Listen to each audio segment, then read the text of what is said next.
Ini manusia tidak lepas daripada salah, dosa, khilaf yang pasti ada. Akan tetapi Allah sangat menunggu kita untuk bertobat. Insya Allah akan diampuni. Pertanyaannya, dalam surat An-Nisa ayat 3 kira-kira dan kurang lebihnya artinya,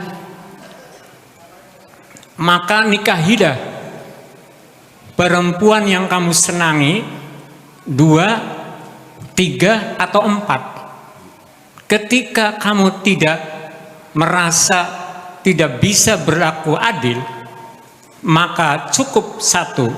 Nah, artinya ini Buya, kalau saya pikir ayat ini larangan Allah yang sangat tersembunyi, khususnya untuk umat Islam dilarang berpoligami, karena manusia tidak ada yang berlaku adil. Ayat ini tegas sekali. Kalau merasa tidak bisa berlaku adil, maka cukup 1. Nah, sementara sekarang banyak sekali yang berpoligami. Ini bagaimana menurut pandangan Buya ayat ini? Apakah masih relevan umat Islam ini berpoligami atau mesti dikaji ulang? Mohon maaf, kalau kata wassalamualaikum warahmatullahi wabarakatuh. Waalaikumsalam warahmatullahi wabarakatuh. Mungkin langsung respon Bu ya. Iya, jadi gini perlu saya jelaskan pelan-pelan aja biar jelas.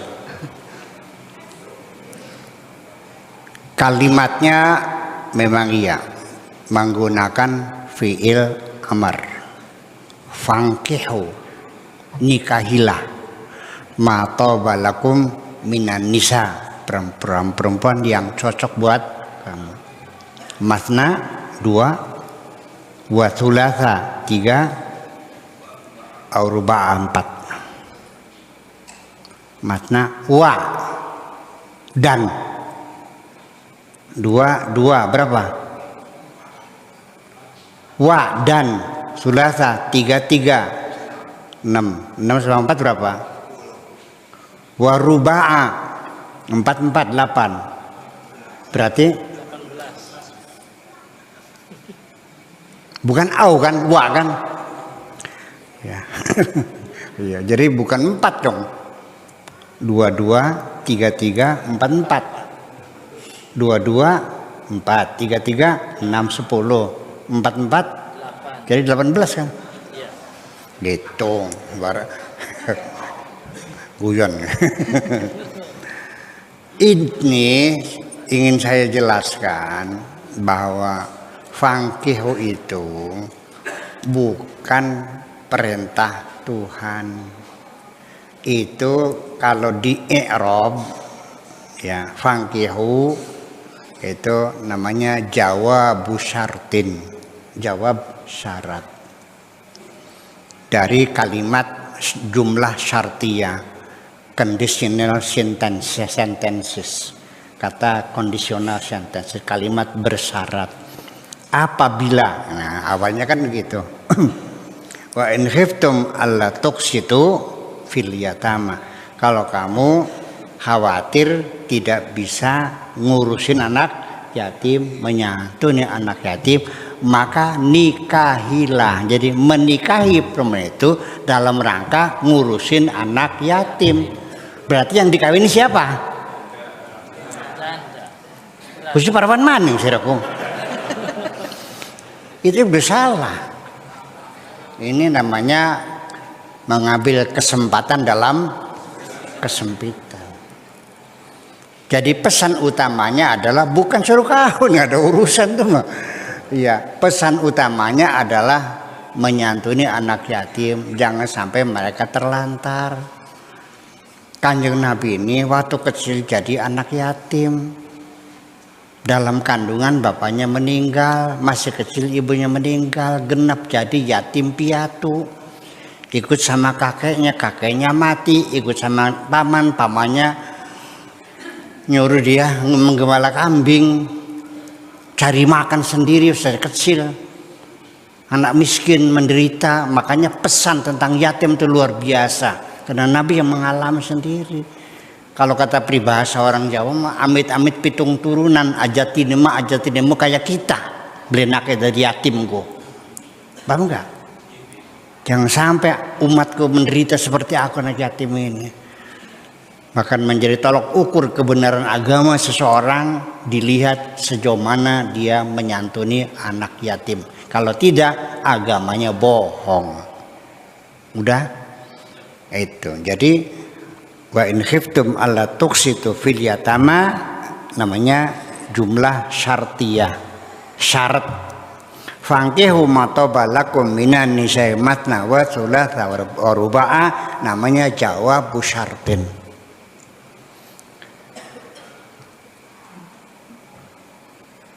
Apabila kamu mau menghadap Buya Sakur kan gitu, maka pakailah baju lengan panjang. Biasa di pondok kan begitu. Kalau saya nggak bebas lah. Contoh aja. Dan jangan lupa pakai peci. Saya nyuruh kamu pakai celana baju panjang enggak? Enggak. Ini mah kalau kamu mau ketemu. Kalau enggak ya enggak dong. Kalau kamu punya kepedulian sama anak yatim, silahkan kawini ibunya. Kalau nggak punya cuma udah nggak masalah. Tahu nggak? Itu satu. Jadi fangkih itu bukan fi'il amar, bukan bimana menyuruh, tapi jawab syartin. Ya. Idza turidu ziyarat Syekhika Abdul Syakur Yasin falbas ya al-kam tawil wa tarbus. Kalau kamu mau menghadap, apabila engkau ingin menghadap Buya, pakai baju lengan panjang dan pakai topi. Saya tidak nyuruh kamu pakai topi itu enggak. Ini mah kalau mau ketemu, kalau enggak. Kalau kamu tidak peduli sama anak yatim, udah nggak ada urusan. Lah kenapa hubungannya anak yatim kok ngawini ibunya? Loh, ini kita belajar antropologi dulu sebentar, Bung, biar paham. Dulu itu waktu Nabi masih hidup, belum ada negara, belum ada kerajaan, masih nomaden, tinggalnya di tenda-tenda, lantainya masih tanah, makan ceboknya pakai batu. Paham nggak? Bajunya masih pakai kulit, belum ada tinta, belum ada pulpen, belum ada kertas, belum masih primitif. Iya kan? Kanjeng Nabi setiap bulan perang. Selama 10 tahun Kanjeng Nabi di Madinah itu perang itu 80 kali. Jadi hampir tiap hari perang. Kalau orang perang, yang maju perang laki atau perempuan? Yang mati siapa? Istrinya jadi apa? Anaknya jadi apa? Waktu itu belum ada negara, belum ada departemen sosial, belum ada Bu Risma, belum ada yayasan yatim piatu, belum ada. Proses kepedulian sosial di zaman itu, zaman primitif seperti itu luar biasa. Ya, cara yang paling mudah apa? Ya udah ibunya dikawinin, kan lebih murah biayanya. Dan tempat kamu juga dapat enak juga kok. Betul enggak? Ya bagian rangda lumayan ora. Iya kan seperti itu. Jadi karena belum ada negara, belum ada departemen sosial, belum ada pesantren yatim piatu, belum ada rumah jompo, belum ada. Ya cara yang paling efektif, yang gampang ya didorong sahabat Nabi suruh mengawini janda-janda itu supaya anak-anaknya ya mendapatkan kasih sayang. Nah sehingga ketika Allah mengatakan khiftum alla ta'dilu, apabila kamu khawatir tidak berbuat adil, itu bukan adil antar istri, adil antara anakmu dan anak tirimu. Paham bikin ki? Ya kalau ada seks istri nggak mungkin terjadi tuh. Walan tasatiu anta dilu bainan nisa'i walau haristum. Tidak mungkin kamu berbuat adil di antara istri-istrimu. Biar ngotot juga nggak bakal bisa. Tetap saja kamu akan cenderung kepada istri yang lebih muda, istri yang lebih cantik. Betul nggak? Jadi disuruh adil itu bukan adil di antara istri. Dipaham-paham besar mah. Nah, ini mesti dikorek kembali penafsirannya. Selama ini kan orang kan mahalnya begitu. Nah makanya kalau adil antar anak bisa dilakukan. Sebagian contohnya anakmu sendiri atau anaknya istrimu yang baru adalah bagaimana supaya adil, itu persoalannya. Nah itu bisa dilakukan. Nah kalau itu tidak bisa, fawahidatan, itu adalah sebagai alat bukti bagi saya bahwa Kanjeng Nabi sudah punya agenda. Persoalan monogami sudah masuk dalam agenda Kanjeng Nabi. Bahwa nantinya satu laki-laki satu perempuan. Sudah terucap dalam Al-Quran, fawahidatan. Wa in khiftum alla ta'dilu fawahidatan. Itu sudah terucap. Lebih baik satu, sudah terucap. Hanya saja belum sampai final, ya. Poligami dilarang, ya, sistem monogami belum sampai final, Kanjeng Nabinya keburu dipanggil oleh Allah. Itu aja persoalannya. Dan para ulamanya kepenak. Betul nggak? Kepenak kan? Nah, itu. Kemudian bahwa pemerintah Indonesia tahun 74 membuat rancangan undang-undang pernikahan, di dalamnya larangan poligami. Tercium oleh umat Islam di demo besar-besaran. Waktu 74 saya sudah ada di Libya, ya, di Libya sudah dari Irak udah pindah ke Syria, Syria pindah ke Libya, udah ke Libya 74 tuh. Saya hanya dengar beritanya aja. Sampai meja DPR ini dibalik-balikin semua, diincekin semua. Ya, wa man lam yahkum bima anzalallah fa ulaika humul kafirun. Bang, siapa yang menghukumi sesuatu tidak berdasarkan keputusan Allah, kafir. Atas dasar apa? Ya, Orde Baru melarang poligami. Tuhan tidak melarangnya. Termasuk perbudakan juga, di demo juga. Atas dasar apa dalam perbudakan? Tuhan tidak melarang. Oh, jadi selama ini engkau meyakini Tuhanmu membolehkan manusia dijual gitu. Jadi dalam pikiranmu Tuhanmu itu menyuruh kamu beli budak perempuan. Au malakat aimanukum, gitu maksudnya.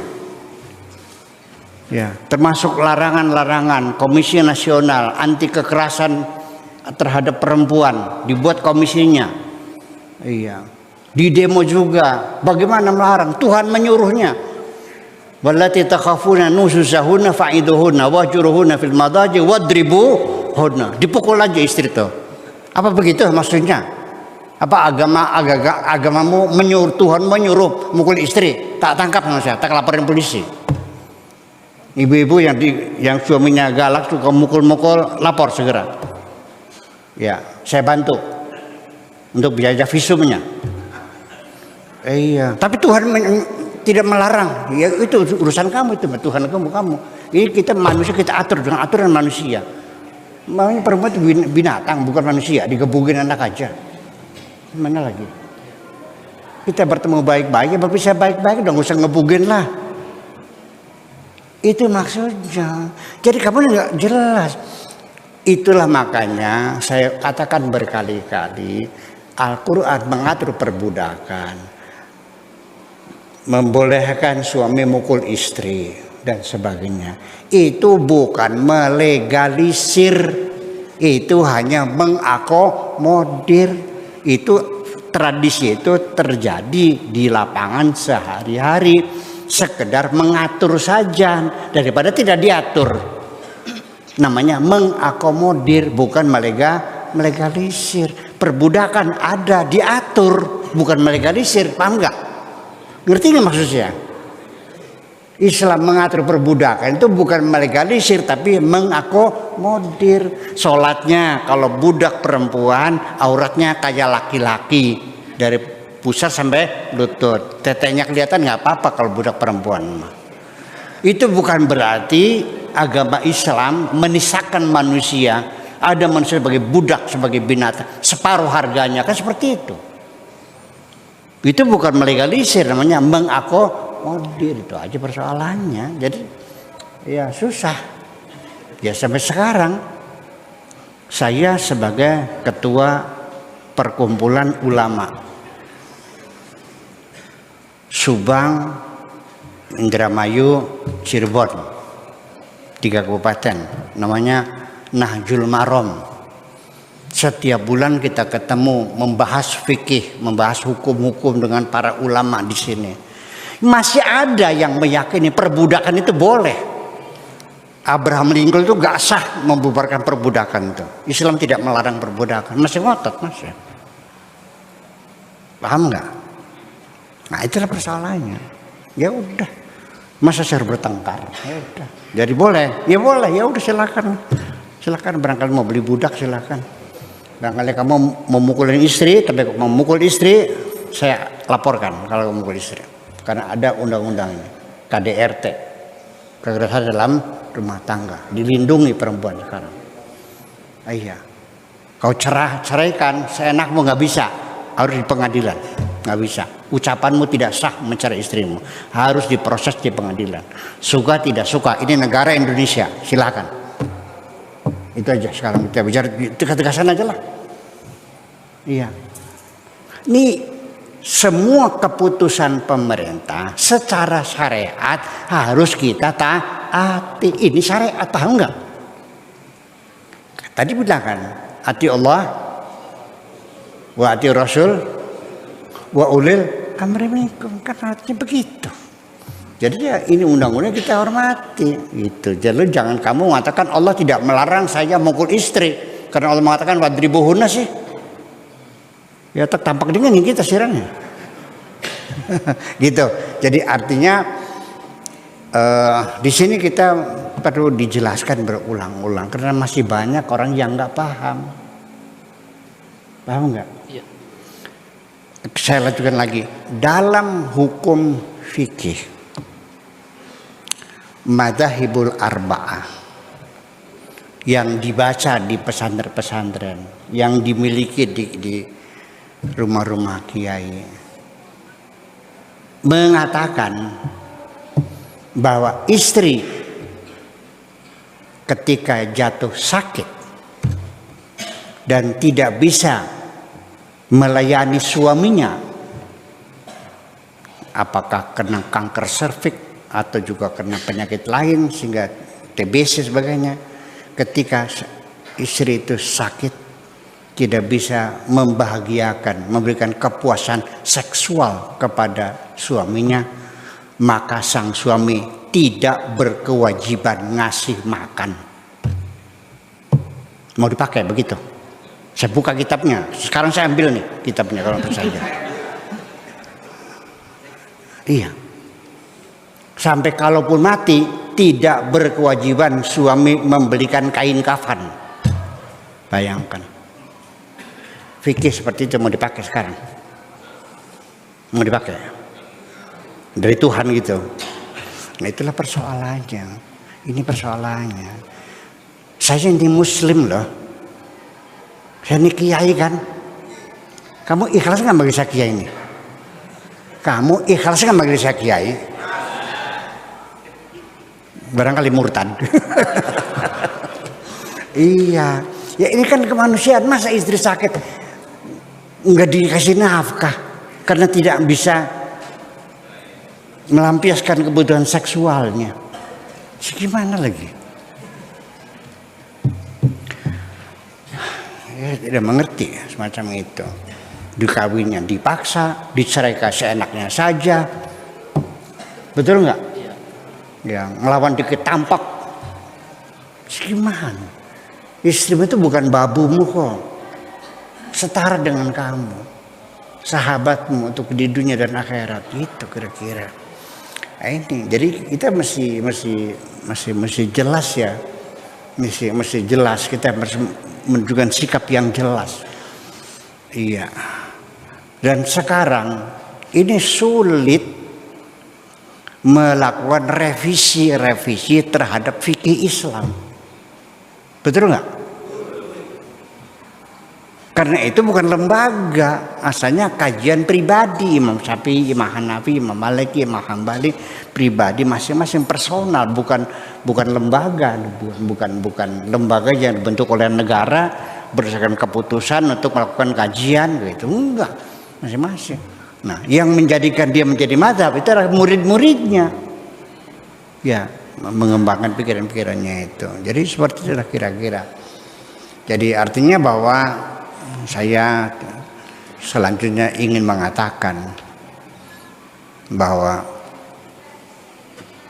kalau engkau ingin Islam tetap relevansi Islam bisa berlaku sepanjang zaman dan berlaku di mana saja, selalu relevan, maka tidak mungkin hukum-hukum fikih yang dikaji ya pada abad ke-2, abad ke-3 itu bisa berlaku sampai sekarang. Iya, nanti saya dibilang murtad lagi kalau membatalkan hukuman fikihnya. Ya kan? Jadi priben. Jadi perbudakan boleh. Suami boleh mencerai istri seenaknya dengan bergurau. Di kitab kuningnya seorang suami ketika mengatakan aku cerai kamu dengan bergurau pun sah. Guyonan kah? Pegat siraku. Jadi pegat. Berapa harga wanitanya? Perempuan harganya berapa? Seperti permainan begitu tuh. Masa depannya mengerikan sekali.